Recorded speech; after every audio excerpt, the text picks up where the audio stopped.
What's up, it's N.A.S.R, and we're back with another installation of my Soviet-inspired N.A.S.R space program series. Today we're going to cover my launch of the Komsat communications satellite network. These missions are basically a prelude to a network of longer-range communication satellites I'll be launching. So here we have the prototype Komsat communication satellite already in orbit. After I'd already placed it into orbit, I noticed that the onboard maneuvering motor wasn't working, and like a rookie, I wasn't paying attention when I built the unit and forgot to give it an oxidizer tank. This, of course, was quickly remedied when I took it into the vehicle assembly building for the next mission. Komsat 2's design is basically a reuse of Komsat 1 with the fuel problem fixed. And for this mission, I'll be using my tried and true R7-inspired Balashka M. I decided to place Komsat 2 into a more or less equatorial orbit opposite Komsat 1 so that it could cover the parts of the planet that are opposite the other satellite.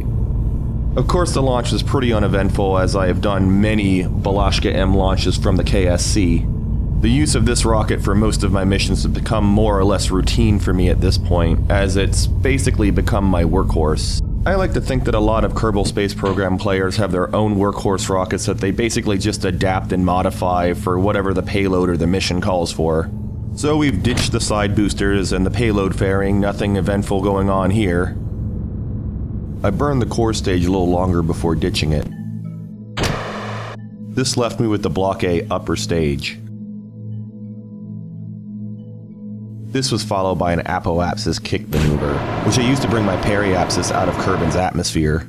This is more or less the same process that I'm going to use for all the other satellites that I'm going to launch in this video. Once I reach my new apoapsis, I'm going to begin the kick maneuver that's going to bring me to my final altitude.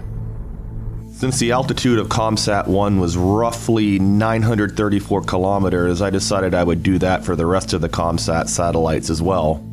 This way they'd form a roughly equidistant bubble around the planet when they reach their final positions. Once reaching my final orbit, I deployed the communications array and then did some engine tests to make sure that the engines worked so we wouldn't have a repeat of Komsat 1.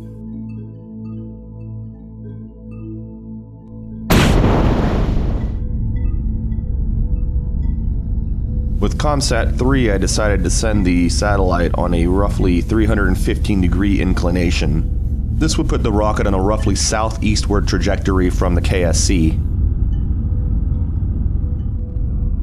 Booster separation was uneventful and shock heating was minimal. So the launch progressed smoothly at that point, and the core stage brought the Block A and the Komsat 3 into space without any problems.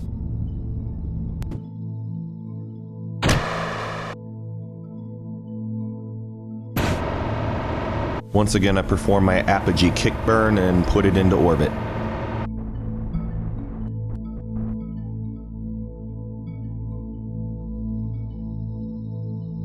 And once I reach my new apoapsis, I once again do another kick burn to put it into its new orbital position.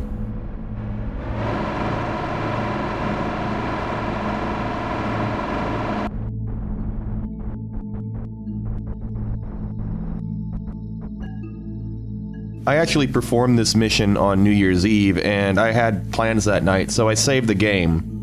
Little did I know the save file would be corrupted overnight, and the engine would be wonky when I reloaded it the next day. So after tapping on the gas a little bit to see how bad the damage was, I decided to ditch the Block A and use the onboard Komsat's engines to do some orbital tweaking.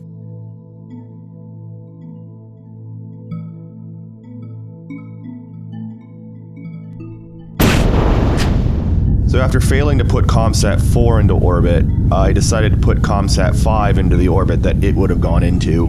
Like with Komsat 3, this one was placed into an inclined orbit as well, but this time I put it at a 45-degree inclination from 0. I had a little more trouble keeping control of the Balashka M this time. It kept wanting to roll all over the place, and it was really a pain. I think it's mainly because this rocket I just punched through the atmosphere, and the more speed you build up through the atmosphere, the more unstable your craft becomes. It eventually stabilized once I got it out of the thickest part of the atmosphere and into space. So just like the others, I'm going to ditch the core stage and fairing. I'm going to go out to my apoapsis,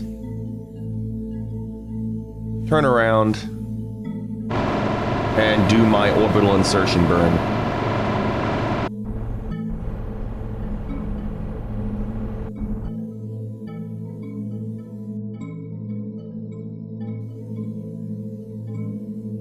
Now, this time I pushed it a little bit too far out, so I'm having to do a little bit of orbital adjustment here.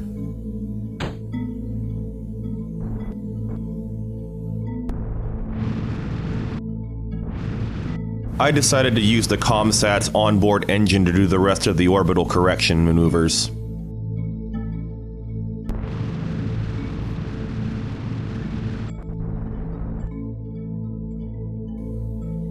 And there we go.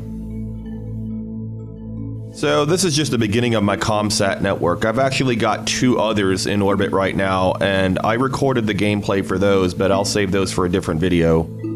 And of course I saved the best for last, the crash. When I built the Komsat, I built it with 2 modded probe cores, one on top and one on the bottom, and both with built-in solar panels. I was kind of going for a little bit of a Telstar feel with these. Now KSP by default will use the probe core closest to the engines to control the rocket, and I created an action group to switch it to the proper one pointing upward, but in this case I forgot to switch it.